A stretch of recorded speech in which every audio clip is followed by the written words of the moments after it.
Halo teman-teman, rekan-rekan semua, kembali lagi bersama saya di channel Belajar Kreatif Uyuni.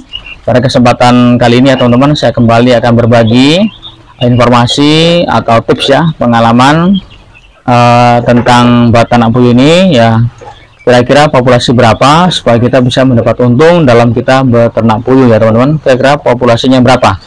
Nah teman-teman, ini saya sudah 2 hari ya dari kemarin ya. Ini telurnya belum dipanen, jadi ini penuh ya teman-teman, ini penuh semua. Nah, setelah ini penuh ya teman-teman. Nah, oke teman-teman, kita langsung saja ke pokok pembahasan kita.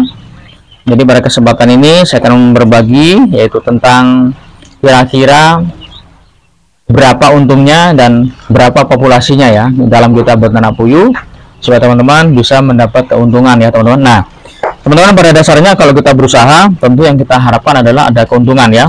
Nah, dalam setiap pekerjaan kita. Nah, teman-teman, kalau kita berusaha nggak ada untungnya kan, nah kenapa kita lakukan ya, sia-sia teman-teman ya. Oke teman-teman, saya sambil sambil saya panen telur teman-teman. Ini karena sudah 2 hari ya, ini sudah ada di depan, sudah ada yang nunggu ya teman-teman.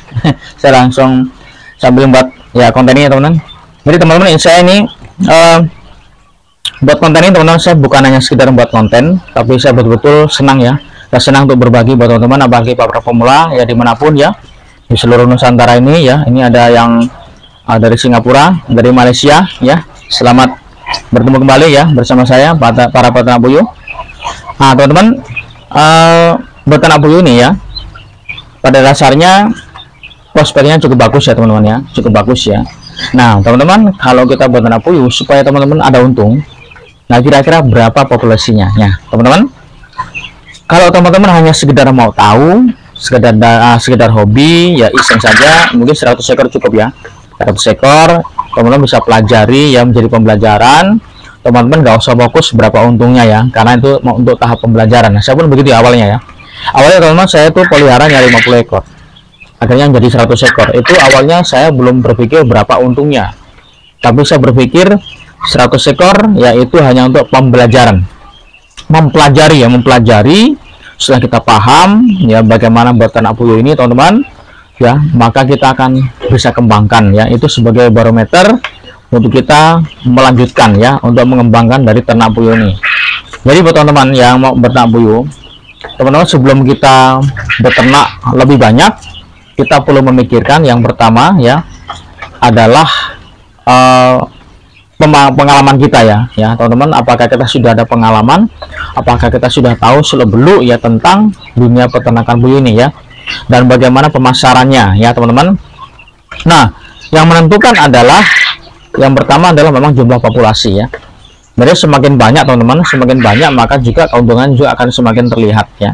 Tapi kalau hanya sedikit teman-teman, kita pertama capek, kita rugi waktu, kemudian itu enggak ada untungnya ya teman-teman, itu hanya pas-pasan saja ya.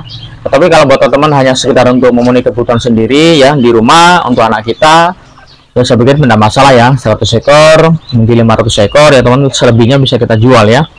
Tapi kalau untuk bicara keuntungan teman-teman, mungkin tidak terlalu ya hanya pas-pas saja ya. Nah jadi teman-teman, yang pertama adalah populasi ya, jumlah populasi itu menentukan keuntungan kita ya. Jadi keuntungan itu banyak sedikit, berapa omsetnya itu tergantung dari populasi yang kita pelihara. Punya saya ini hampir 2000 sekarang ya teman, ada hampir 2000. Nah ya memang sudah mulai terlihat ya ada keuntungannya yang kita bisa terima ya, yang bisa kita ambil ya. Nah teman-teman,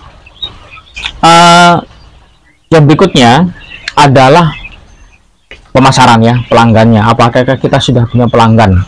Nah itu juga bisa menentukan ada untung atau tidaknya ya. Jadi teman-teman, mungkin telurnya bagus ya, banyak teman-teman, tapi kalau nggak bisa kita distribusi, nggak kita bisa pasarkan, pemasarannya sulit teman-teman, kita juga nggak dapat untung, malah kita rugi. Karena apa? Karena burung puyuh setiap hari membutuhkan makan ya teman-teman, setiap hari membutuhkan makan, dan dia nggak mau tahu teman-teman, pokoknya satu hari 10 kilo 20 kilo ya harus ya, kita harus kasih makan. Kalau nggak nanti wah bagaimana ya, nggak mungkin ya teman-teman seperti itu ya. Nah teman-teman, makanya pemasaran itu penting ya, pemasaran ya. Kalau kita sudah tahu prospeknya, pemasarannya mudah, maka teman-teman bisa kembangkan ya, bisa mengembangkannya, dan itu pasti akan lebih banyak untungnya. Nah teman-teman, jadi itu yang menentukan, pertama memang jumlah populasi, yang kedua adalah pemasaran ya, bagaimana prospek di masyarakat kita. Kalau prospeknya bagus, pemasarannya mudah ya, pendistribusiannya mudah, saya pikir itu peluang besar ya buat teman-teman. Jadi buat teman-teman, obat tenang ini pada dasarnya sangat yang menjanjikan ya teman-teman ya. Apabila kita sudah memahami seluk-beluknya, sistem pemeliharaannya, pengelolaannya, manajemennya, pemasarannya ya. Nah teman-teman itu tentu akan sangat ya menguntungkan buat kita ya teman-teman ya. Apalagi teman-teman bisa membuat anakan sendiri ya, jadi nggak perlu beli bibit di luar. Ini saya dari awal teman, sekarang saya nggak pernah membeli bibit dari luar, jadi saya nggak pernah beli bibit ya, tapi saya membuat sendiri ya. Nah ini saya sedang membuat ini untuk final stoknya ya, jadi memang ini saya lagi berusaha ya untuk mempelajarinya ya. Jadi kalau saya sudah mempunyai pembibitan final stoknya sendiri teman-teman, itu akan jauh lebih baik ya teman-teman. Ya teman-teman, saya kira itu ya untuk sharing kali ini ya. Ini berbagi ya, maaf saya sambil panen telur ya teman-teman. Jadi pada dasarnya obat napu ini ya bisa untung ya teman-teman ya, bisa untung ya. Jadi teman-teman nggak usah ragu ya, nggak usah ragu. Yang paling penting teman-teman sudah tahu ilmunya, tahu seluk-beluknya bagaimana pemeliharaannya teman-teman tidak usah ragu ya. Nah baik teman-teman, saya kira itu ya. Jadi teman-teman, kiranya video ini bisa bermanfaat buat teman-teman, khususnya bagi para pemula ya. Jadi silakan ya, yang penting jangan ragu teman-teman, semakin banyak belajar ya, dari teman-teman kita yang sudah senior ya. Saya juga belajar teman-teman dari teman-teman saya yang senior, jadi saya juga belajar. Akhirnya kita semakin tahu, semakin paham, maka ya kita akan semakin bagus ya, dan kita semakin bisa mengembangkan sendiri. Oke baik teman-teman, saya kira video kali ini sampai sini ya, sampai di sini dulu, dan terima kasih yang sudah menonton.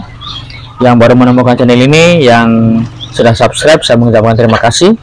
Dan yang belum subscribe, yang baru saja mampir di channel ini, silakan subscribe, dan bila video ini bermanfaat silakan komen, share, dan subscribe-nya. Terima kasih, sampai jumpa di video berikutnya.